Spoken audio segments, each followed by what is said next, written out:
I got two. You can't talk me off of either. Like, that's it. That's all I'm looking at this week. Your confidence is One of them is Miami, right? One of them is Miami. Oh, good call. Yeah, against the Jets at home. Tua's first NFL action. The Dolphins' first shutout in 6 years. And the New York Jets go to 0-6. Hey everybody, welcome to episode number 4 of The Pivot. We are live once again from Crybaby Hill Studio. I've got with me today a guest in the house. We are excited to have a guest for the first time. Sorry, Ray, I said you'd be the first guest. However, we have gotten the technology to do an in-studio guest, and that guest is none other than Justin Gardy1 Gardenshire. Did I say that right? It's Gardenhire.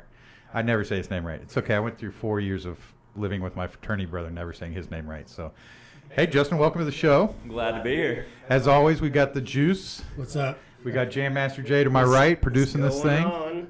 And we are definitely getting excited. We are in the newly remodeled Crybaby Hill Studio. I have to give myself a pat on the back. It's looking good.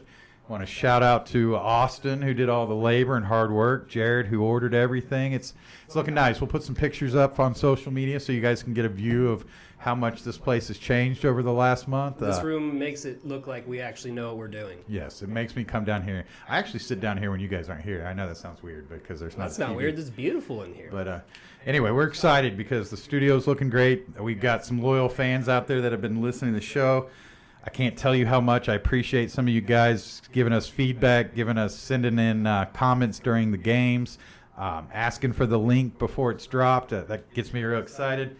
I always like to give credit to some of our best people who are show fans. Gardy's here today. He's one of my favorite show contributors. He has shared the link probably more than anybody. But Jim, I know you're out there. Hope you had a good night last night. It was good seeing you. I appreciate you listening. Brett, always. Jess, first comment on the YouTube. We really appreciate that comment. That's exactly what we're looking for. Heckin' Champ, I'll get you the link as soon as we're done here. Any other names you guys can think of? Yeah, my buddy Van, part of the Black Dog. Our original fantasy league was called Black Dog, and Van was a member. He was a good member. Yeah. Jared, you got buddies listening? My cousin Josiah, who's pretty invested in fantasy football, and probably just as much, if not more than me. He's a consistent listener, so thanks, Josiah. Yeah, what about your buddy out in? You got a buddy, brother-in-law that has a. Jordan. I haven't shared it with him yet. Uh-oh, you ready? I haven't put it in my Facebook yet because I'm waiting for us to just hit our peak so that everybody can. We're working out some of the kinks. Anyway, I'm glad to be here. Looking forward to this week. Last week went pretty decent. We put up a good number. I think we just fell right out of the top 10. Gardy beat us. Well, we won't talk about that. But we put up a good number. But the main thing we did was, once again, we gave the cheap defense of the week. The only shutout in the NFL this week was Miami, and I think the Juice gave us Miami, right? Yeah. I was all over the I mean, fence. Juice, you are 3 for 3 on cheap defenses. Yeah. I mean, we named this episode Cheap Defense Wizard because if nothing else, the fans can expect if they come to this podcast that they're going to get a good cheap defense. We got another one this week. I mean, of course we do. Yeah, I mean, it's a lock and load. Lock and load defense. Oh, yeah, lock and load. Anyway, as always, we got 4 people in here this week to chop it up barbershop style. We don't pretend to be experts. We're not running algorithms. We don't have any optimal lineup optimizers or whatever it's called. We're just here, 4 guys trying to get you some good plays. And hopefully we've done pretty good so far. I've gotten some reports of guys doing good. Before I forget, the intro music this week is a dedication to one of Julio and I's oldest friends, Chris Hart. He's a big Fish fan, so Chris has been a loyal listening. Toby also is a big Fish fan. A little tribute to Toby. He's also a listener. Anyway, we appreciate you guys, and we appreciate your feedback. Let's play Hindsight 2020. Last week, as I said, we did pretty good. We had some big misses. We weren't on Derrick Henry. Juice. Tell me why we didn't talk about Derrick Henry much last week. I didn't even look at him. We did talk about it. A little. Actually. We did. We did bring him up. Tell me about why I forgot that we talked about Derrick Henry. We did. We just said don't play him. Wait, we said don't play him in DraftKings. Yes. FanDuel would probably be a better option. Yeah. Turned out you could have played him. Yeah, it turned out you could played him on Yahoo. He had 200 yards, 2 touchdowns. Turned out you could have played him on MySpace. Right. Yeah. He would have done well. Yeah. Right? I mean, so 200 yards and 2 touchdowns is hard to beat. Did he even catch the ball? He did. He did 50-yard catch. Yeah. Oh, 2 okay. receptions. So the concern about him catching balls may be a little overblown, huh? I mean, I think he had one catch maybe. He had 2 look. catches, but like 2 targets as well. Yeah. So It seemed like all the points were in that Houston game last week Yep. with him running it back with Henry and having Watson and Cooks and Watson or Fuller. That seemed to be where all the points came from, and a lot of the championship lineups or the big builds came out of there. I think one thing too that in hindsight, we were worried about the COVID stuff with the Atlanta Minnesota game. Well, So we didn't talk about a lot of those players. and the Tennessee had gotten a day short. They played on a Tuesday and then We came back talked and about played that as Sunday. well. Yeah. So we had some good plays, as we mentioned. The defense was a great play. Any other plays that we need? Oh, I mentioned Swift, even though we didn't play him. That guy, he was he had a good game. Yeah, he did. 4,500 with 2 touchdowns. I mean, told if you played everyone- Swift, you won a lot of money probably. So we're going to talk some this week about contrarian plays. That's one reason Gardy's here. Swift was a contrarian play off the Galladay play that we made with He did fine. Galladay did fine. He did fine. I'm forgetting the quarterback's name. That's terrible. For Detroit. Stafford, Matt Stafford. Stafford was kind of a miss, but a contrarian play to Stafford and Galladay would have been Swift. Kirk Cousins was a better play than I thought he was going to be, and you were on him. We talked about Cousins' Yep. potential just because, and you're probably seeing here, we're more picking on defenses than we are. Yeah. The NFL is full of a lot of great players. Unfortunately, not all the defenses are that great, and thus, if we can find the better matchups, that's where the points are generally going to come from. Gardy, how was your week last week? Did you find any gold? Week was pretty good. I beat you, and that's pretty much all that matters whenever it comes to me. We have a little side bet between Heck and Champ and myself and Gardy that the loser has to pay, and I have not. I've lost once, so I did not lose last week. Good job, John. John's may be a guest here in the near future. He has a way of building lineups with his father that I think is really neat. Did you miss anything that you went after the week was over? Anything you were like, how did I not see that? You're not the look back type, I know. Yeah, But- not necessarily. I'm on here. I'll show you a little bit of what I do and the time I spend on it. But no, like you said, I'm not the look back type. Every now and then I look back and see. I've always been on Derrick Henry because he can break out and have those huge games all the time, and I didn't even see him this week. So Juice, anything just reviewing the week? Anything else that you, in hindsight, you were thinking maybe we should have talked about or been on that you missed? Are you feeling pretty good? I mean, No, I think the process was good. I will say this week I'm feeling really good because I was walking up Crybaby Hill. I see Jackson in the window, just his eyes kind of piercing me right through my soul. Like he you're here does to pick that. some winners today, huh? he expects a lot out of He anybody does, who he comes does, in here, and especially you, because I mean you set the bar very high. But Julio Jones was someone I don't think that I we- would have never played him. Yeah. There's no way you could have talked me into him. You know, here's the thing though. I heard someone on another pod that made a lot of sense when he broke it down this way. Was I think Atlanta was like 0-4, 0-5 going into last week. Right. And if Julio Jones wasn't 100% healthy, why would they even bother playing? No, I agree that him know? playing indicated health. I like Ridley so much is probably Yeah. one of the reasons I have stayed off Jones. I heard it. You get a lot of information preseason that sticks with you, and you got to learn to let go of some of it. Right. And I read an article that said that, I think I mentioned this, that Ridley looked like a third-year receiver ready to break out, and Julio Jones looked like an overpaid guy that doesn't want to get hurt. Right. So I've kind of been down on Julio. In my season longs, we got him in like one draft, but I don't have a whole lot of ownership in him, thus I haven't paid much attention to his return and it cost us. But I don't know that you would have been able to talk me into him. So Yeah, and so Watson was a big one, and we played Watson. I liked our quarterback play. I'm a little bit leery moving forward of playing quarterbacks that's not going to get us any running yards. I think we're just kind of putting ourselves a little bit behind the 8 ball if we don't have any rushing potential. There's just so much rushing by the quarterback right now in the league between Allen, Jackson, Murray, who's the best ever at it. He blew up, didn't he? Boots on the ground was fun. We had a good time at the game. If you guys haven't made it out to an NFL game, it's really nice to have a lot of space. Parking's amazingly easy. There was like nobody in our row for like the whole row for like 3 sections. I will say, JMJ brought up a good. I think he was a little bit on Cam last week. Mm-hmm. We did. We talked about playing naked Cam. So I kind of want to bring this up because I think it kind of talks about what we're talking about right now. Is that he had a horrible game, horrible. Just terrible. However, he still scored 20 DraftKings points. I would say Murray is in the same part. Yeah. Murray had a terrible game and managed 29 fantasy points. 188 pass yards, 2 touchdowns, still comes out with 29 Murray DraftKings had points. 9 completions. Right, 9 for 24. Yeah, and I still love Murray. gets you So, almost 30 points. Kyler, if you're listening to this, I'm not being critical, Yeah, buddy. I swear, no. I'm just mentioning it, buddy. I'm just kind of getting you back hyped to where we need to be. So We could probably squeeze him in as a guest on the show. Right? we'll talk about Yeah. it. Yeah, see if we have But some- I mean, but Cam was the same. He had a horrible week. Still didn't kill you. You got 20 DraftKings points. So the running Cam was a good quarterbacks. call. It was a good makeup call. I guess what I'm trying to say is that those guys still have a ridiculously high floor Right. with huge upside. Yeah, the running quarterback has the floor we need. The Stafford has the floor we don't need. I don't consider Stafford good play. I'm not critical of that play. The defense, it's terrible. Jacksonville's terrible. Yeah. They just didn't quite get there. Swift had a great game, so kind of.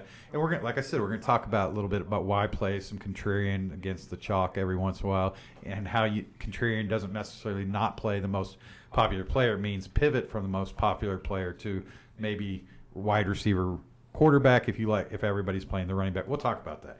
Anyway, before we start building the DK lineup that we build every week, let's talk about our guests a little bit, guys. I know you guys aren't as familiar with Gardy as I am. Gardy is a professional poker player. He has been for how long? 10 years now. Nice. He, with the juice, I would say Gardy is as responsible as the juice in getting me into daily. If you guys ever note, my DK name is Beat Gardy 1, and that's when I signed up for DK. I had one goal, and that was Beat Gardy 1. That still remains a goal. It's hard to do. Gardy, other than being a poker player, is a great father. He's a great friend to a lot of the people out here that listen to this show, and he has submitted the highest DK lineup I've ever seen. Much like you, Juice, Gardy likes to text me right before the game starts off with some gold. I have to try to squeeze in the gold right before the game starts. And 1 week we did really well squeezing in the gold. He, what was it, 270, or was it 270 with the tight end left to play? Yeah, it was like upper 270s that week. I hit some goal that one and got really lucky. So it was the week that Will Fuller had 5 touchdowns last week, if you guys remember that. Nice. And anyway, we're going to talk about how Gardy makes this lineup. But, yeah, Gardy is a father. He's a businessman. He's a card player that requires a lot of hours. He doesn't have maybe the time that we do, the three of us do, to put in looking at our lineup. So he has an interesting kind of ways of looking at his lineup. Before we jump in, what's your history of playing daily fantasy, Gardy? I started, I loved college football, daily fantasy back in the day, and then I got into NBA a lot, and then that was before people were really using optimizers, things like that, really building all these lineups. And I was one of the first ones. I was spending a lot more time than everybody. And as y'all's played NBA, I'm sure We'll be doing an NBA podcast. We promise. That's the wheelhouse. You're essentially dedicated to the computer all day if you're playing NBA. And then I'm lucky to have Julio for NBA. He is an information god when it comes to NBA. I don't have the information that he has. Yeah, I got to the point with NBA that I didn't want to spend the time. Same thing with NFL. And as anything, most people know me in my life, I move on to different things pretty quickly. But I still have the love for daily fantasy sports, things like that. I just don't have the time to do it. What are your favorite things to play still now? I love golf because most of the people, whenever you get in the NFL, halfway you can be at 12:30 on the noon slate and you're already dead in all the lineups because you ain't got the first TDs. A lot of those golf lineups, you get full 4 days of all the sweat and then little time to put in it. I don't know if we could do it this year, but maybe 2021 we might have to do a Masters show. I'd love to hear some insight on how you guys pick your golfers. Yeah, definitely be in for that. I'll just be the drunk guy. Yeah, we'll just have. Yeah, you'll just be He'll just be the I guest. don't either. But we'll Join you there. We got maybe get Brant on here because Brant loves to fire golf, Yeah, right? Brent's a big golf DFSer. Hello, Brant Health. We got you listening this week. It was good to see you last night. I hope things turned out good for you. So let's get into how you build your lineups. Like I mentioned, you're a busy guy. You're a husband, a dad. You got businesses that you're working on all across the state. What do you do to build a lineup and stay competitive? I pretty much use the resources that are out there now. One of the things, like Matt said, I don't have all week to do this. I'm not spending 8 hours a day, anything like that. A lot of times I'll listen to podcasts like this every now and then, keep my ear to the ground, hear some sharp plays or something like that, or see who the public's on. And then as soon as I hear that, I kind of venture off that. If I hear a name getting mentioned a lot that gotta play, then I'll always just cross him off the list immediately. So you have emphasized in Ray's League to me the importance of playing some contrarian plays. I remember Mason Hinkle last year. He played a lineup that I was like, there's no way I would ever play that lineup, and he just absolutely killed it. And you kind of broke it down for me how he got there with playing some contrarian. I think it was a San Francisco when they were playing the #1 defense or something. He just stacked San Francisco and just literally killed the rest. Nobody had any of his plays. How is that an advantage to you in building a daily lineup for some people who are just kind of starting off with this? Well, in that, every different one's different. Whether you're playing GPP or caches or the one league that you're talking about, it's a 30-person league where it's a winner-take-all per week and then a cumulative score over the rest of the year. So if you're not cumulative high for, say, the first 4 or 5 weeks, you might as well just start blasting off at some things like that, going against the defenses. So both you and I are getting to that point in Ray's League, right? Yeah, exactly. We're getting to that number, and now it's time to start worrying about the side bets and Yes. trying to win the week. So as we mentioned in the league that Gardy and I play in, and Julio and Jared have helped build a lineup here for the last 3 weeks, there's about 30 to 40 people, I can never remember. It has an element of cash game and it has an element of GPP because there's a lot of people playing each week, but there's a cumulative score, and if you win the week, you get your money back. Each week you win, you then get the buy-in again. So if you can win 3 weeks, you're going to do pretty good, or if you can do cumulative good and finish in the top 3, you're going to do pretty well too. So anyway, it's good. How do you, when you're deciding to be contrarian, do you look at ownership and then kind of go from there? Yeah, one of the first things I look at is ownership percentages and player projection points per price point. And Roto Grinders breaks it down really easily. Like I said, I'm always listening throughout the week as well. And people, whenever you start hearing the public talk about a certain player or something like that, unless it's just a free space that you just have to put in because somebody's injured. We call those lock and loads around here. Yeah, lock and loads. I think they call them everywhere. They call them lock and loads, but we definitely call them around here. Yeah, I try to avoid that for the most part. Try to be a little different. Try to get away from everything. As most of the players play, especially like the millionaire makers and stuff like that. I mean, there's 100,000 people playing these lineups, and if you have 50,000 people listening to the exact same thing, putting the exact same guy in there, you got to pivot off of that. And then, as most of us have known, a lot of those lock and loads occasionally throw up a 6 or 7 point game, and you're just drawing dead versus everybody else that went the other direction. So I always want to be on the other side of it and have the shot to win the thing, not the shot to get the min cash. So if you're playing a heads up or a 50-50 lineup, and Julio, feel free to jump in here too. If you play chalk, you're likely playing the same person he has, right? So that doesn't hurt you very much. But in GPP, it just actually kills you, right? If you play chalk, and it's dust because there's definitely going to be somebody in there not playing chalk, right? Yeah, I think Is that a simple way to put it? Well, I mean, I think cash plays, like you're basically for the most part trying to beat half the field. Right. So it's okay to have players that a lot of people have owned same ownership. I mean, you just want to be different maybe in 1 or 2 spots, and that's the difference between winning and losing. In GPPs, I mean, it's usually the top 10% win. So you have to kind of be different, you right? know? So you have, but I always say, like with chalk, like it's not necessarily going against the chalk. It might be going against like what's popular in that game, right? Like today, like we're probably going to talk about Green Bay, right? Like at some point. That's because Houston's defense has become one of the things you can pick on, right? But I think one of the big decision points as players this week is going to be: are we going to attack the Texans through the air or through the ground? And so that's because where you got Devontae Adams and Aaron Jones. So that's another way to be. I think I discussed that just a little bit. That's another way to be contrarian, right? Yeah, Is instead of pivoting off the player, stay in the same game, just pivot off the different portion of the offense. Yeah, like last week, you might have been really high on Atlanta, Minnesota, but not very many people were on Julio Jones. Right. So if you'd made that pivot from Calvin Ridley to Julio Jones, you've got I think it's 150 ownership. You're already leveraging like half the field. Right. Right. With that one simple deviation in play. And so, for our listeners out there, that's why each player you put in there is more important than just looking at what points he's projecting. Mm-hmm. It's what points is he going up against in that spot, and where can we get better value. Before we get done with the Gardy introduction here, what are some of the things, Gardy, that you got a lot of sharps that you're friends with that we're both know some guys that are good at this. What are things that you noticed about them, things that they do consistently that leads them to high scores? I'd say studying mainly the line movements and things like that, the points totals of individual teams going from there, and then finding out who is popular at the time, which team's popular. You just mentioned Houston's defense is starting to look like a train wreck. Everybody knows Dallas's defense is looking like a train wreck. So Atlanta's defense is a pretty train wreck. Yeah, Yep. You just know that immediately that the opposing teams are just going to be overloaded. The percentage is going to be so high on them. So going in and finding a different team that maybe you can figure out besides those that are the popular picks right now. And We then try to do jump that a on lot here. Is we try to talk about the games where the points are going to come from. You guys can pick the players. Here's some of the games that we think points are. I'm big in implied totals. Implied totals can you lead to running back touchdowns, lead to receiver touchdowns.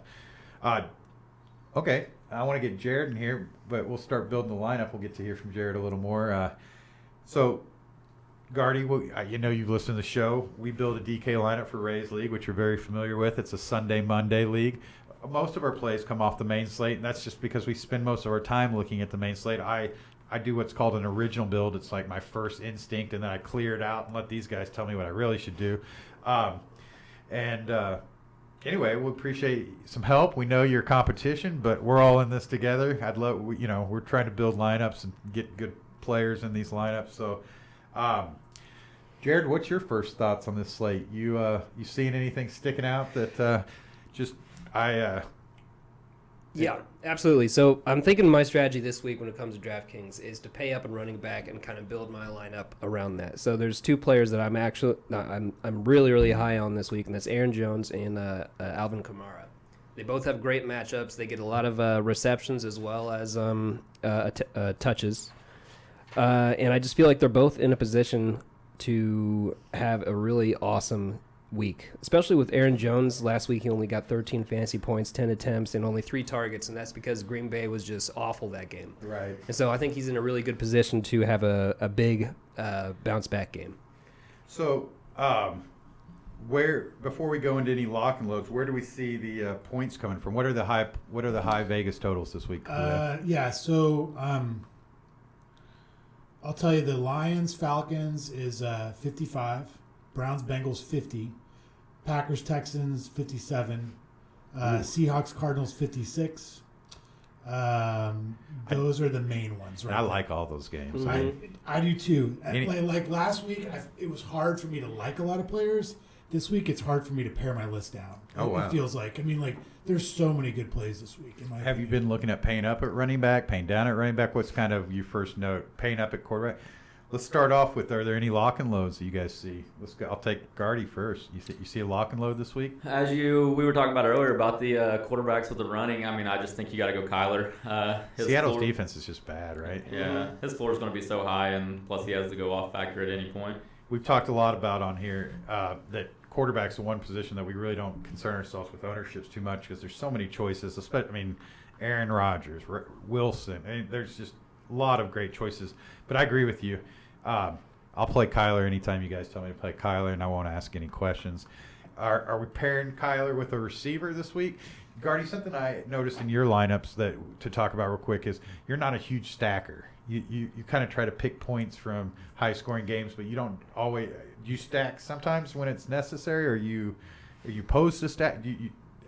What's your thoughts on stacking? I believe you have to in most spots. As most people have seen over the last 6 weeks with the Millionaire Makers, it's been a full stack with 4 off one team and then 2 off the other on pretty much all of them. I don't know that I've ever entered a 6-player stack in a competition. Last week it was Deshaun Watson, Brandon Cooks, Will Fuller, and Fells. That was in with Henry running it back. Right? With Henry running it back. But that was the stack, the Houston stack. Wow. The one the Millionaire Maker was Deshaun Watson. And so that's a great example of getting a little bit different, right? Because we were pretty high on Jonnu Smith. Right? Yeah. He got injured. Which I don't know that he got injured. I think he went into that game injured. Also, I want to mention that Hopkins is definitely injured. He only played about a third of the plays against Dallas. You could tell he was. Kirk and played probably 3-1 plays last week to him, but it's not an injury they're necessarily listing. And that's what's tough with the NFL is these guys are competitors. They don't want to give away all their secrets. They're ordered by the NFL to list injuries, but they play with injuries sometimes. So we're trying to get as much information we can. I think Jonnu Smith actually went into that game injured, and he just kind of re-aggravated the injury from watching the game pretty closely. Now, his backup did great, right? Yeah. Mm-hmm. And every single time you scored points, it's like, those are supposed to be Jonnu Smiths. Yeah, right. God, this is terrible. You're like, So we God, got I hope one Miami shuts him out. So I think we got Murray. I'm fine with Murray at quarterback. Yeah. I think that's good. But now who do we generally pair him with? Who do you guys? Kenyon Drake, who was made the producers list of guys we won't play coming up. Yeah, I'm still not going to play him. He got all those points in garbage time. They're like, oh, here, just take the ball. Whatever happens, happens. It doesn't matter. I literally was at the game, and I joked that his last run, it literally looked like the Cowboys defense said, I'm not running over there to tackle that guy. Like, you want to run over there and tackle that guy? You go ahead and tackle him. I'm done playing. Right. It was the junkiest of junk. I wasn't even really. I was like watching the game from my peripheral view. So like that's how even the Dallas defense was doing the same thing. We'll just kind of look over here. We won't go into it too much because we don't talk about Captain much, but that run worked out well for Guardy and I. Let's just say that. I will say this about Kenyon Drake. I'm not playing a lot of Kenyon Drake. We played some showdown last week. But I'm going to say this. Like, if I'm going to play Kenyon Drake in a lineup, it's going to be sort of fading the Seattle-Arizona game. So who do we like? Because I don't like Hopkins. I don't think he's healthy. I love him as a player. He's too expensive. I don't like him. Which one? So if we're going to pair him with receiver, where are we going? I'm going to throw something out there. A little different this week. This week we're talking a lot about contrarian plays. That's so kind of I do like this game a lot, but I'm thinking of running a naked Kyler. Okay. I like and naked Kyler. pairing him with. I don't really like naked Kyler. Well, yeah, you know what I mean, right? But then running him back with Lockett and Metcalf on the other side. What do you think about that, J Master J? I love Metcalf. I think that's a great play. What do you think, Guardy? You like that? I like it. I don't think you have to pair Kyler with anybody. Just like you said, he went off 29 points last week, and there was nobody to really pair with. There's nobody to be dependent on. Kirk was, but that was a lucky grab. He almost dropped it. He missed him 4 times, right? Before the 5th time, Kirk finally caught it. What Kirk had 2 catches, which one was that little pitch play for 80 yards or whatever. 2 catches for 2 touchdowns. Yeah. It's probably not going to happen again. No. I'm not a Kirk guy. I like Kirk as a player, but he's just as a fantasy player. So I heard, say that again, Lockett running it back, right? Lockett and Metcalf. So we're kind of getting what I like about Seattle is their targets are mainly between those 2 guys on the passing game. So I think we're kind of locking up the Seattle passing game, and we're not spending up on Russell as much. Smart. And we're getting all of Kyler, which he can, as we've seen, he can do it on the ground or he can do it in the air. Here's something interesting about Kyler Murray's game last week. Between Christian Kirk and Larry Fitzgerald actually had more targets yes. than Kirk. I had maybe a little wager on Larry Fitzgerald scoring a touchdown at plus 345. I swore that the Monday night factor, his last Monday night game, he was going to get in the end zone. They truly tried. Yeah, they did. Can we talk about how big that guy's butt is? I've never seen him live. Have you guys ever seen him play live? No. I'd heard on some talk radio.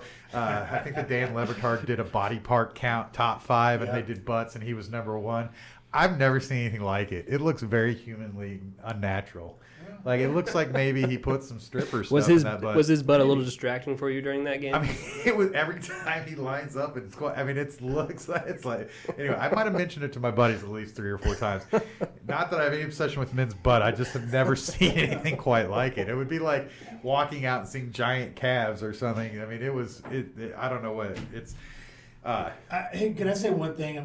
It's your show, buddy. We mention this every week. You can say whatever you want. The show just wanted to make sure has your name in it. So we've gotten some requests about ownership percentages. I thought it'd be important just talk about the top quarterback. So Kyler's number 1, 12%. Okay. So again, we don't care. We don't care. Play who you want at quarterback. Right? Josh Allen, Rodgers, Russ Wilson. There's so many. What about Justin Herbert? What's his percentage? He's third. He's third at 9.2%. Stafford is 8.4%.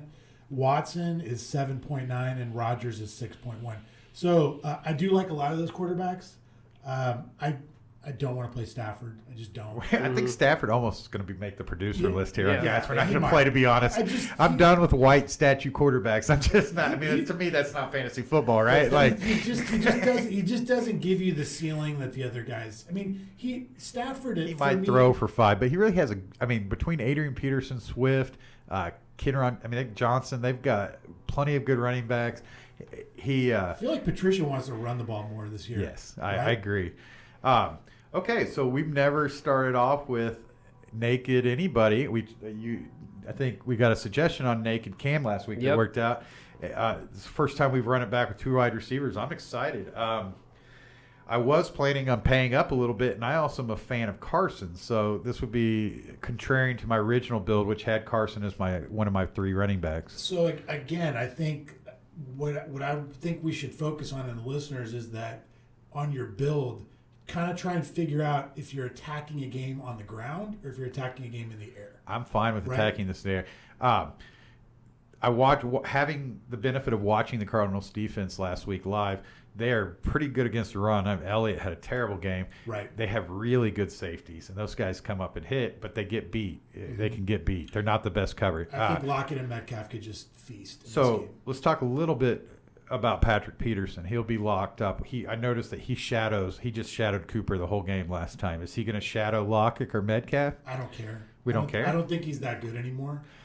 Whoa, He- Peterson! If you're he's listening, not- I don't. I don't know if I share that. I mean, he could be a guest on the show too. We can talk about it. Peterson, this is why you're bad, all right? But here's the thing, I mean, Mr. Peterson, If you look at your like years have gone past you. if you look at DB rankings this year, he's towards the bottom. Is He's he just okay? not- This is he's why not you're the same. juice, and that's why we ask you these questions. I'm good. I mean, I'm not worried about picking on him. at all. Okay, so I think the next place to go, since we spent a good deal of money on quarterback and the 2 receivers, not too much. I mean, we're going to need that cheap defense. Let's just get out of the way. We named the show Cheap Defensive Wizard. I don't mind patting ourselves on the back. There's only been one shutout in the NFL this year. It was last week. It was the Dolphins. It was Julio's defense. Yeah. But that puts a lot of pressure on you, Julio. They're coming back. I mean, I I love said, pressure.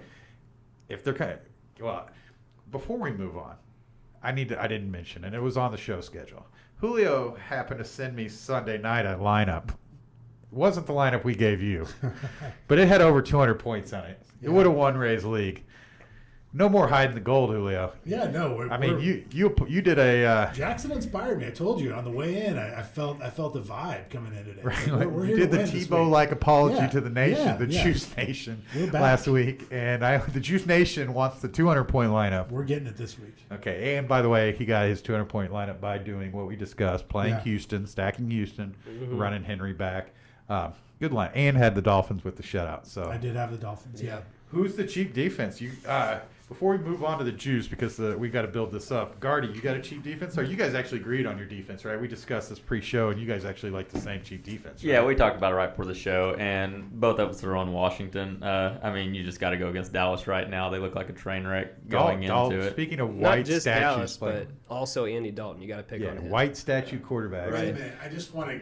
He wasn't Alex on the Smith. back last week. I would think I was the only one in the room that said Andy Dalton sucks.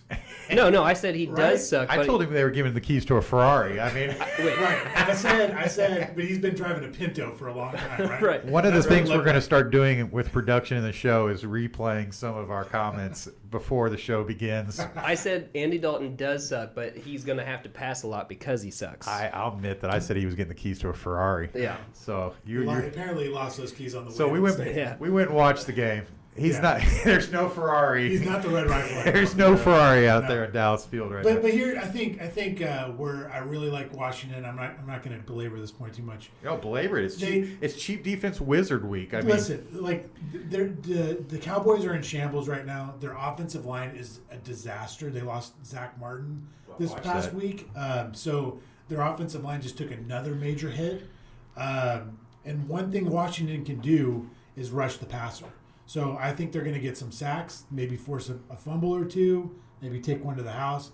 I like Washington. They're cheap. What are they, 2,500? They're 25. 25. Yeah, 2,500. 2,500. I'm going to let Jared talk about this and see if he wants to try to sell me on anything else before I lock him in. But No, I mean Washington was the team that I was looking wow, at we have on a the way here. consensus agreement amongst the experts, Well, guys. They, I mean, are after fairly seeing- chalky. I mean, yeah. they're like 14%. Who up. cares? If you Yeah, can I play don't care. chalky defense, I don't care. Yeah. That's gonna just give me produce- Washington.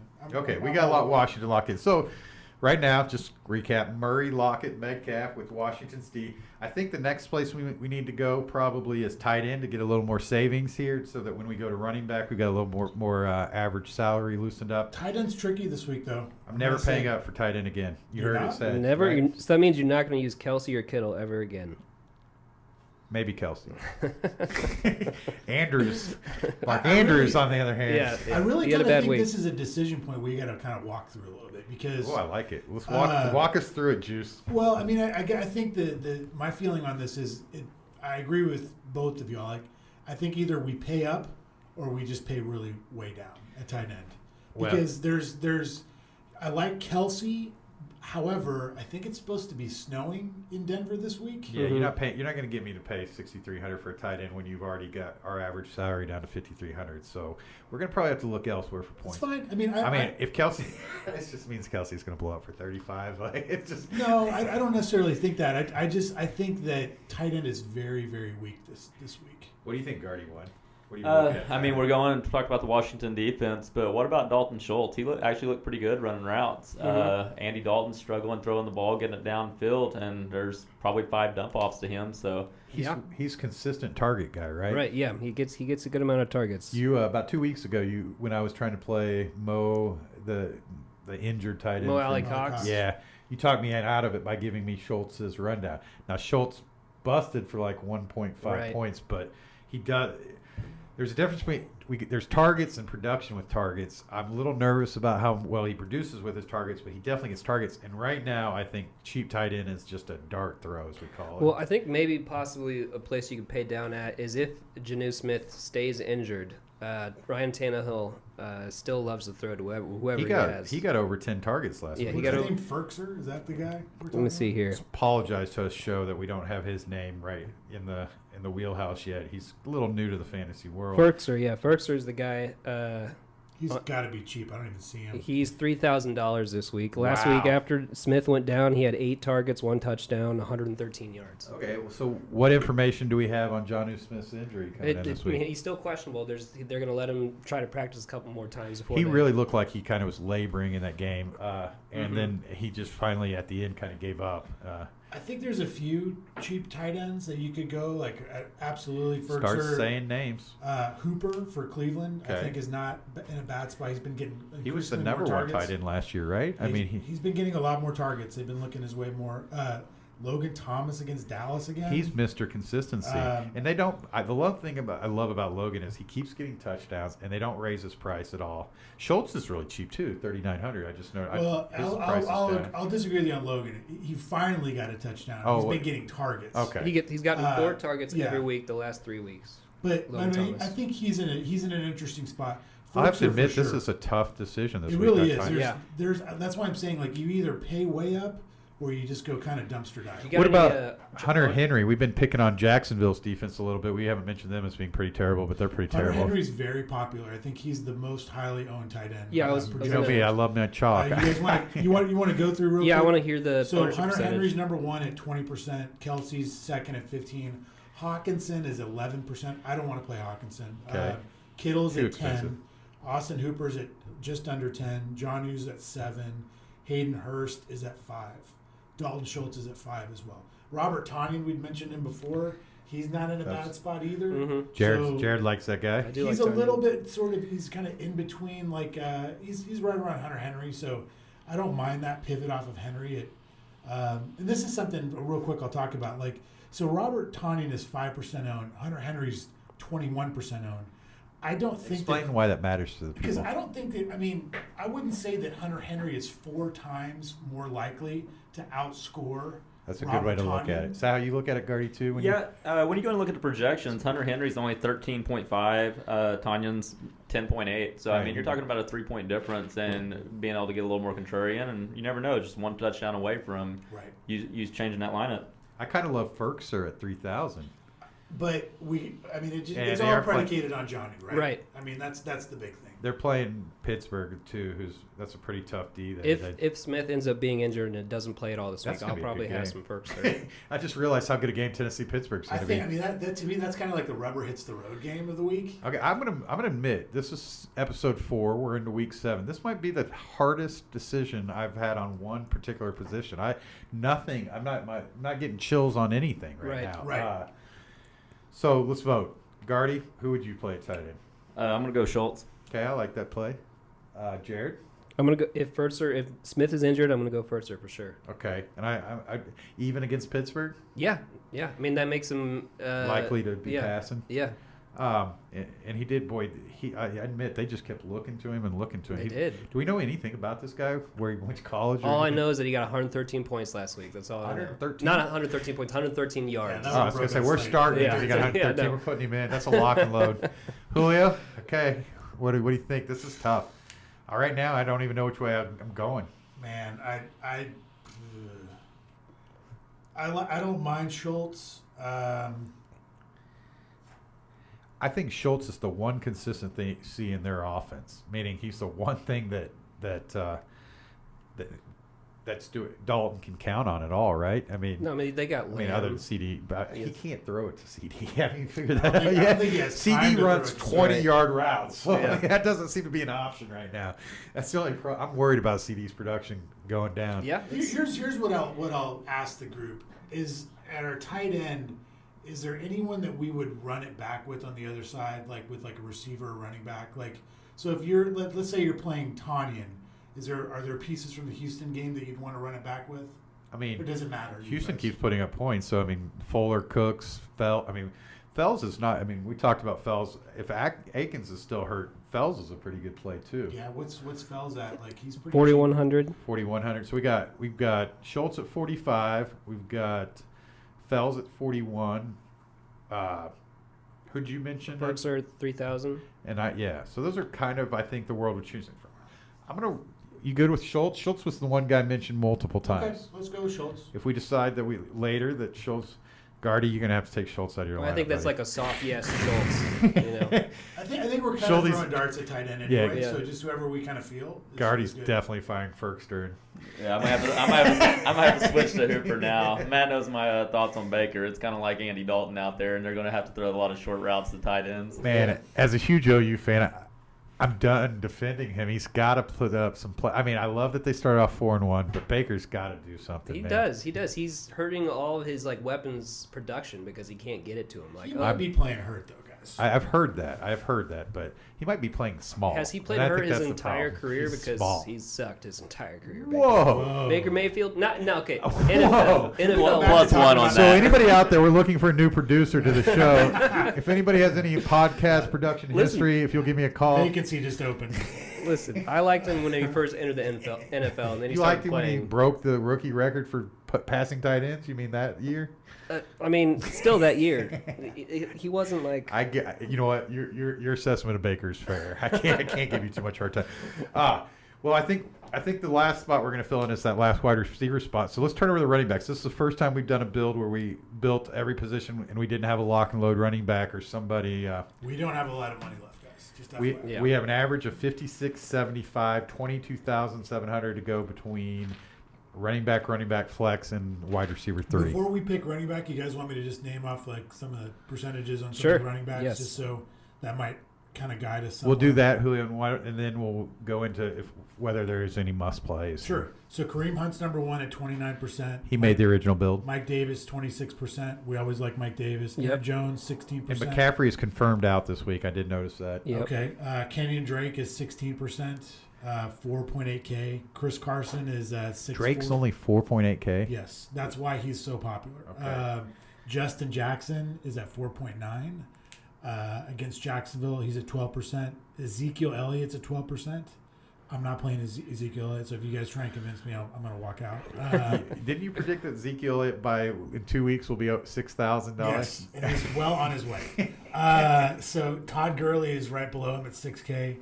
Edwards Hilaire, who's not in a bad spot, also 12%. And Kamara is way down there at 11%. I can't believe he's going against the worst rush defense in the league. Okay, so I've been wanting to ask this question all week, wanting to get your opinion. So, Derrick Henry. Okay. We all know how we feel about this guy, right? But he just keeps kind I of literally drafted him in 0 season long. he keeps giving us the Larry 0. Fitzgerald I have 20 treatment and teams. just putting it where the sun don't shine type thing. Right. But do we believe that Pittsburgh is that good on defense? Yes, we do. Do you? No. I do. Well, I do. You asked me a question. I'm answering it. Yes, I Okay, said yes. who have they Jared, played- who maybe have you they should talk played to so Jared far 'cause he this agrees with you. Who they played this so far this year? Wow, off the top of my head, I Cleveland. I can come up with that. Philadelphia, They played Doing Cleveland pretty without. good They played so far. Cleveland without Chubb. They held them in check. right? Philly's horrible. You were ready for this argument. Philly is horrible, right? Houston was like I put Philly up 0-3 there with- when they played him, like just like basically falling apart, right? Right. In the middle of the coaching change, they played another horror. They haven't played anyone legitimate So are offensively. you recommending we put Henry in the lineup? I'm saying that I'm not saying put him in. What I'm saying is that I'm interested to see if Henry in Tennessee can move the ball in Pittsburgh, or if Pittsburgh is that good defensively. Here's my other thing too.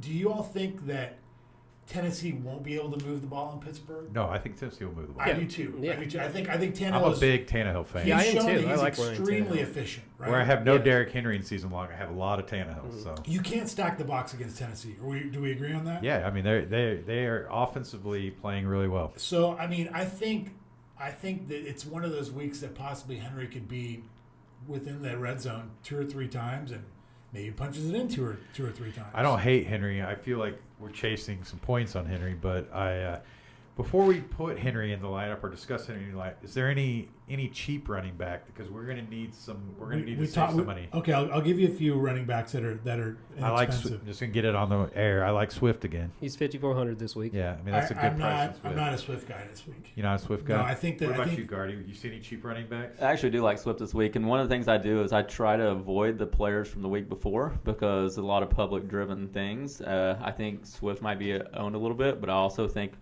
coming out as a rookie, he's starting to get fit into the offense a little more. They're going to start forcing him doing some things. Peterson's obviously older than dirt, so he's going to start slowing down as the season wears on him, and I think DeAndre's really going to pick it up. They didn't seem too concerned about getting Peterson a touchdown, right? I mean, he drove it down the field, and they got Swift out there, just handed it, gave it to Swift. So I like Swift moving forward. I don't know if I like him this week. he's playing Atlanta. Atlanta's rush defense is not bad. They're really giving it up through the air. Okay. They're not giving up much on the ground. He's not a bad play, and he's surprisingly lower owned than I think. But I think that's because Atlanta is not that bad against the run. So we talked about possibly running it back with somebody with Schultz. Gibson is still only 5,000. We played him in a lineup. He hasn't. He lost some of his volume last week, but he's playing against that Dallas team that we think is pathetic on defense. He is somewhere where we'd consider saving some money. The other one that I'm looking at real quick is White. White came back and got some carries and got some catches. Yeah. He's only 4,900. We could sure use somebody, Drake at 4,800 for this lineup right now. I mean, for the lineup that you've got built, I don't like Kenyon Drake, I don't but either. for $4,500, that might be the only thing you have that you could pay for to make the lineup that you have now work. Right. But I don't like it. Okay. I'm not playing Drake. Well, what about So we'll what figure about out a guy some- like Edward Solaire? Jackson for the Chargers? Justin Jackson? Yeah. The Joshua Kelly, Justin Jackson thing, I don't know if they figured out what they want to do with those two yet. It's a good matchup, though, against Jacksonville, right? That's what's got him so highly owned. Okay, this is a tough week. It's tough. It's tough. I mean, we haven't. The pieces aren't just falling together. We're having to do some. Give me a name, Guardy. One running back you think we have to play? I actually like Gibson. He low number for high ownership last week. People are going to avoid him this week, and he's got a good matchup. Julio, what do you think about that? I have to agree that I do like Gibson coming off a potential low ownership because of he didn't put up the number everybody was expecting last week. He did get played in a lot of lineups. Yes. One thing I will say is that I think right now we're letting a salary pick who we're going to play, which I understand. Right. But maybe there's a cheap receiver that we all like. Right. We could just that, get dirt. that could bump up our amount that we can spend at running So give me back. one player, any price that you think we need to play. We're down to almost 10 minutes here, so we need to get a running back in because we want to have some fun at the end of the show here. I guess if I'm going to go cheap at running back, I will probably. I said any price. So play what running back you want in this lineup. Give me one running back you definitely want in this lineup. I mean, are you guys not really interested in Aaron Jones because he's in a great matchup? No, I'm ready to listen about Aaron Jones. $7,200. They're coming off a week where Green Bay as a team, especially Aaron Rodgers, did really bad. And so they're going to want to prove themselves, and they're against Houston. So, I mean, Aaron Jones is just just everything about it just points to him just having an awesome game. I think if we play Aaron Jones, we're choosing between Aaron Jones, Henry, or Kamara. I don't think we might be able to play a combination of the two of them. I don't mind Aaron Jones at all. I think he's coming off a rough week. They're gonna get a breather here with Houston's D. Mm-hmm. Julio, thoughts on that? I like Aaron Jones for sure. I wouldn't mind even going back to Mike Davis again. Okay. New Orleans has been kind of gashed on the ground. He's catching passes. He had a really bad week last week, and he still pretty much got there. So I think he's fairly safe. Do you think his loan ownership will go down now that? It hasn't gone down much. He's the second highest owned projected running back, so not too much. But I do like him. So I would say either Aaron Jones or Mike Davis. And we haven't. We haven't talked about Kareem Hunt either. He's right in there. I do like Hunt. He was in my original build this week. I like him a lot. I think he's going to be really high owned. They're so terrible against the run. Do we like Hunt? So really, I think it's going to be a choice between Jones, Hunt, George, Kamara. I think we're going to have trouble getting them all in. If I put Mike Davis, Aaron Jones, and Gibson in as our 3 running backs, it leaves us $3,900 for that last receiver. Oof. Just to give you a heads up. Okay. We're in N'Keal Harry, Isabella territory. I mean, if we want to. Anybody, listen, if we, I don't know, we could get, I have no problem going Hunt instead of Aaron Jones if we like him better. That saves us a little bit more money and gives us the $4,300, which puts us up into like A.J. Green, Larry Fitzgerald, Renfrow, Ayuk for San Francisco, who I like, Valdez-Scantling, who's playing against a terrible Houston defense. I guess these three running backs depend on what we want left for this last receiver. I always like having one cheap play in my lineup. I mean, I felt like I was in the minority with Swift. If you guys like Swift, I mean, let's put Swift in there instead of Davis, or I mean, he's 5,400, so he's sort of cheapish. That will definitely free up some money.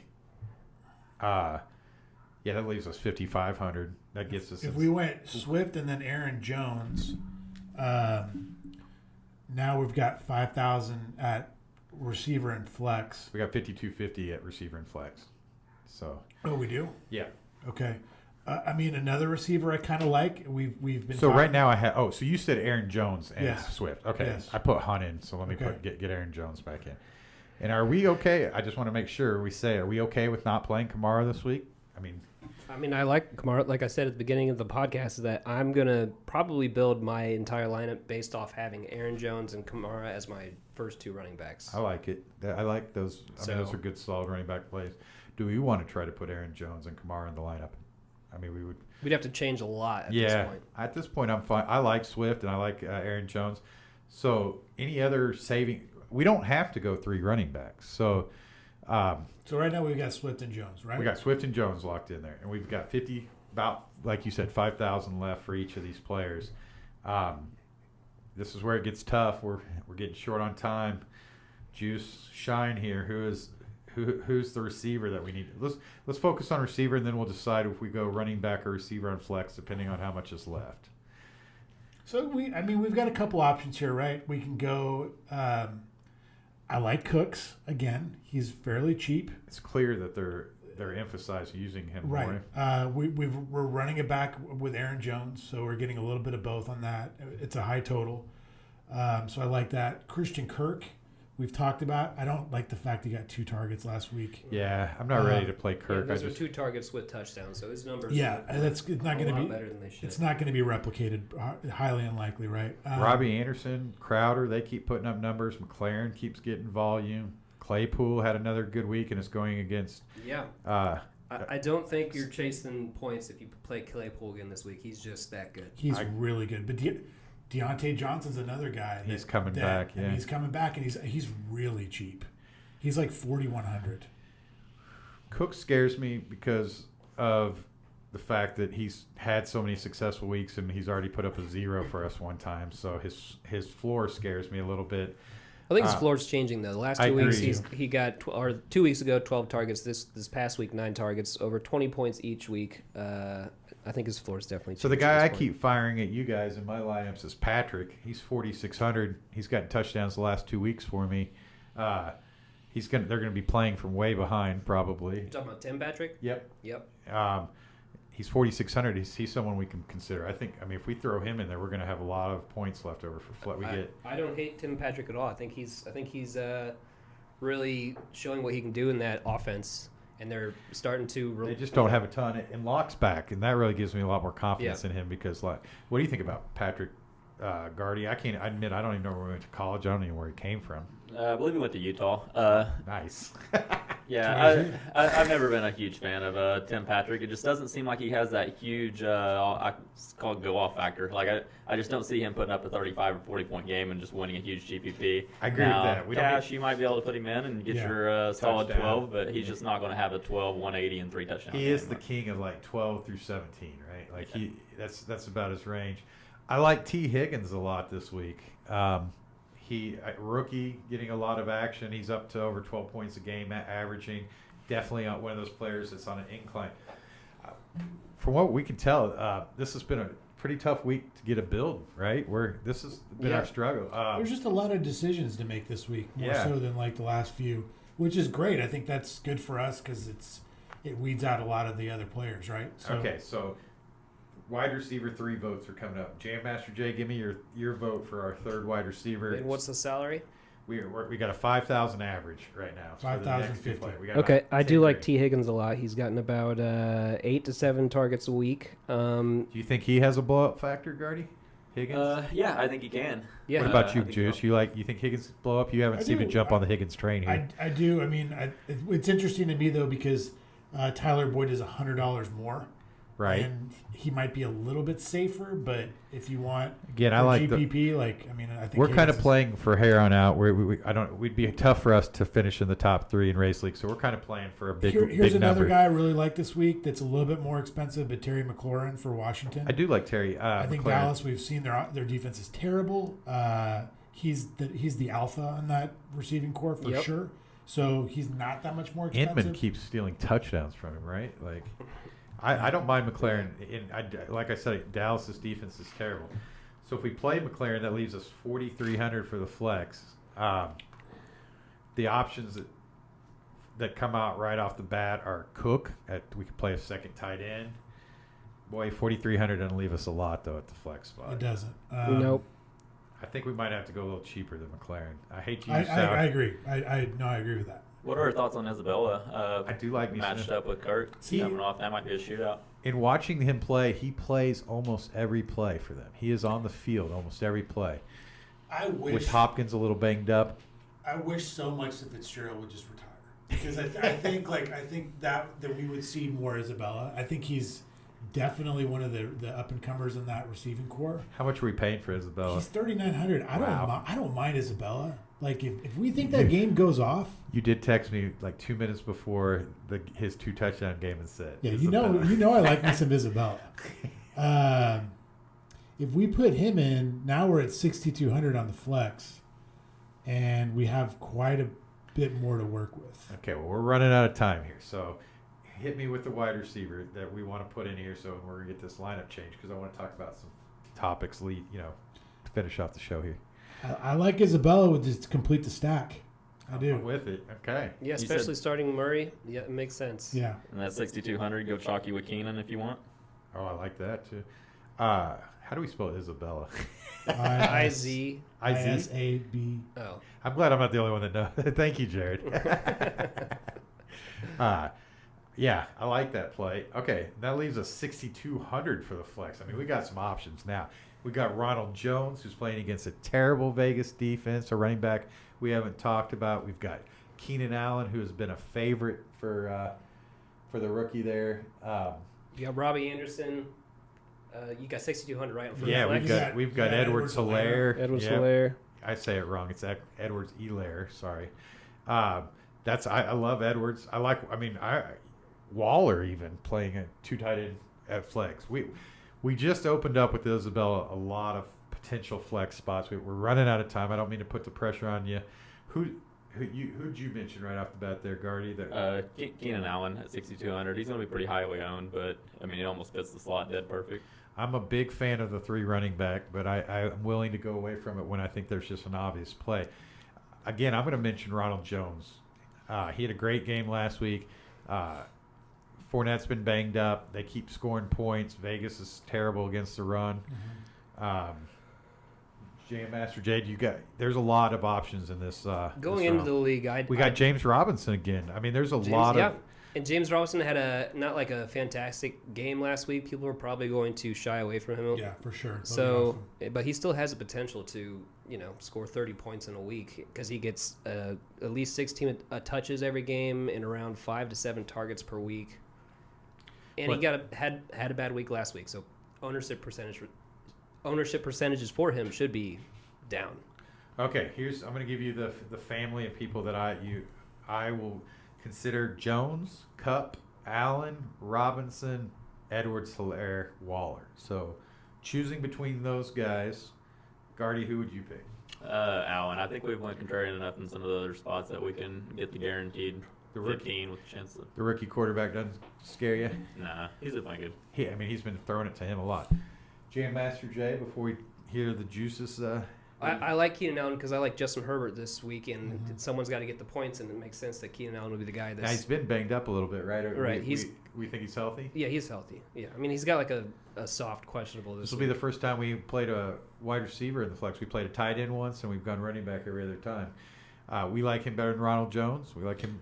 If I'm playing the full Sunday Monday slate that you play, I would go Jones. Okay. That would be what I would do. But for the main slate, I'm good with Allen. I like Keenan. I agree. I'm going to go Ronald Jones. That's who my initial reaction was. I think he's playing kind of at an upward trend. I like playing running back flex. Gardy, I appreciate your advice. I expect to see some Keenan Allen in your lineup coming at me. I like it. We left zero salary. Just as a quick recap before we have some fun and finish off the show, we went Murray, who we thought we were going naked with, but we ended up pairing him with Isabella to get a little bit of savings. We went Aaron Jones, Swift. We went Lockett, Metcalf to go up against the Cardinals game. We're expecting that game to be pretty high scoring. Schultz at tight end, Jones at the flex. I'm going to call that Matt's call because that's the one I'm. And then Washington's defense, which was a consensus. Yep. We happy with that? Sounds good. We're hitting the submit button, Gardy. That's what you're facing this week. Sounds good. I'll just have to take it down again, I guess. Keenan Allen goes off. We're going to be hearing about it for time to come. Okay, well we're going over the hour, but we've got an in-studio guest for the first time, and we're enjoying this and having some fun, and so we hope you guys are. We're going to finish up the show with a couple of our segments where we like to just kind of try to predict some things here. Gardy's never been scared to gamble a little bit and make some bets. Julio, who's your best play, no matter the price this week? Where's all the points? Who's the one player that's going to blow up? Who's going to be the 40-point, 35-point guy? I'm going to take a stand, and I'm going with Derrick Henry is going to be the top point scorer this week. So the Derrick Henry, Keenan Allen lineup. Do we want to go Derrick Henry instead of? I think it's a very. I just think everybody's really high on Pittsburgh's defense. I get it. I just don't think they're as good as people think. I think Henry is he is a beast right now. He is a beast. I have him in a ton of my season-long lineups. I love Derrick Henry. Who's your player? Well, before we go to Gardy, Jam Master Jay, who's your just blow-up player? It's Aaron Jones. Okay, sure. good. Yep. Well, he's actually in our lineup. Yep. Yeah, that's good. So it's good that we got one in our lineup. Yep. And I've sold Aaron Jones a couple times during this podcast. So. I like him too. Yeah. You sold me on him. I'm fine. I think it's a good play. Gardy, who's your blow-up guy? Juice didn't like him, and it's kind of off the wall. But I actually like Zeke. I think Dallas has got to figure. I think Dallas has got to figure something else out. They're not going to be able to get it to their wideouts, and they might have to get him in the passing game. They better figure out how to get to Schultz in the end zone. That's what they need to figure out. You might see 8 catches from Zeke this week. That's what they need to be focusing on now between Sunday. Zeke to Schultz in the end zone. Yes, we'll take that. Okay. Hey, we talked about this, the high-scoring games, but we like to pick one that we think. I'm going to go with the lineup build. I like Seattle on the Sunday-Monday slate. Seattle, Phoenix, or Arizona, excuse me, as a blow-up game. Who's your blow-up game? You know what I like about that game is both those teams play really, really fast. They run a lot of plays. So you just want to agree with me and say that's the yeah, blow-up game of the I'm week? with you. I'm good. locked in. Well, that's why we've got 4 players off that game. I'm locked in. What about you, Jam Master Jay? What's your blow-up game of the week? Dallas tonight. Dallas, Philadelphia. Is that your game? It's Green Bay, Houston is where I'm at. Houston's just terrible. I Mhm. think they've hidden how bad their defense is, but they're getting exposed. Aaron Rodgers is going to get like 4 or 5 touchdowns this week. That's a hot take, I guess, but I would say I'm with you. I think 4 or 5 is touchdowns not for Aaron out of the for question. I have a hate Aaron my life Rodgers. pick too. What? The under. Oh yes. Okay, we'll allow you to make an under pick. The Lions Falcons. I think it's going to go under. Okay, that's Okay. fair. Guardy, where do you think the points are coming from? We haven't talked much about Tampa Bay and Vegas. We watched Vegas light it up against Kansas City. We point total's focus on the 52. main slate, but you and I have to look at this Sunday, Monday a lot more, and I like that game too. I think Tampa Bay is just consistently putting up points, and Vegas has the ability to put up points. So, what's the over under on that one? 52. I like the over on that one. Okay. Anything that COVID's affecting this week that we got to pay special attention which is to? great. Thank God. Yeah. Other than maybe the debate tonight, Well, we can yeah. talk about debate odds too if we need We to. might consider maybe muting each other, like between takes, right? Right? Just like shut up, Lions. Okay. What about best value? If the Juice Nation needs to save some money this week, I'll tell you a game I think is sneaky, kind of crazy is that Browns Bengals game. Man. I do that. There's a lot of cheap pieces in that game. I'm just gonna let you got to know we do one Guardy amongst the 3 of us. I'm letting you know there's gonna be some Burrow Higgins fired at you. I'm kind of high on that game. Sneaky. I like that one too as a sneaky high game. It's an interdivision rival. They truly hate each other. Like they're the only few teams in the NFL hate each other. Cincinnati, Cleveland hate each other. It's a huge game. Baker needs a big game. It's a chance for Burrow to show maybe that he's a better number 1 pick than Baker. I like that game too. What about player wise? What's some cheap players that if they're paying up in spots that maybe we can squeeze in that we didn't discuss right off the bat here? He's not super cheap, but I think he's cheap for his talent right now, and you're only going to be able to pay for him for this price for a little bit longer, and that's Chase Claypool. I almost answered it. I love that guy. Guardy last week was not big on Claypool. Kind of said that he not huge yet sold on that. There's just so much in Pittsburgh, right? Is that why you've kind of been less on Claypool? Yeah, just like that. There's so many targets out there. James Washington got some targets last week. He's going to steal some. You mentioned Johnson being back full this week. When Claypool had that big golf game, he only had 7 catches. So, if you ever see him in person, though, he is a specimen. He is. I agree with you both. I love Claypool. Who's your cheap play? Who do you like? Maybe not necessarily have to be cheap, but just some kind of value in the price. Who are you going to squeeze in that? Give us the gold that you weren't supposed to tell us about here. Yeah, I'm not sure if I should tell you this. My lineup's submitted. I'm not changing my lineup. That's the one. That's the one conviction I'm going to make is our lineup is entered. So even if you tell me something that blows my mind, I'm going with my boys here. I'm going to stick with Scholes as a cheap tight end at 3,900. That is cheap. I think he's got to get the targets. I think the tight end from the Ferkster could be considered one of the places to save money. No OZs this week. No 3,000 wide receivers. It's going to get us no points. I was just going to say about Claypool, he almost had 2 more touchdowns last week. I agree. He got tackled inside the 5 twice. Yep. And he almost blew up again. Why can't Kyler have Claypool and Hopkins? Man. What a great draft pick that would have been. Yeah. By the way, like I said, we mentioned that Hopkins, I think, is a little banged up for people who haven't known. I don't think they're necessarily listing him on the injury list all that much. That's a good boots on the ground little tidbit. He played like 1/3 of the snaps the other night. Okay, anything else? We got about 1 minute to go here before we've gone over too long, or about 2 minutes to go before you've gone over too long. Shout outs, anything else we want to talk about? We got Guardy here. We might get him back during the NBA or something, but we got our one time here to talk to Guardy. Any poker tips you need or anything that we need to discuss with Guardy before we lose him? Can't wait for basketball. Yeah, Guardy knows some fun. NBA.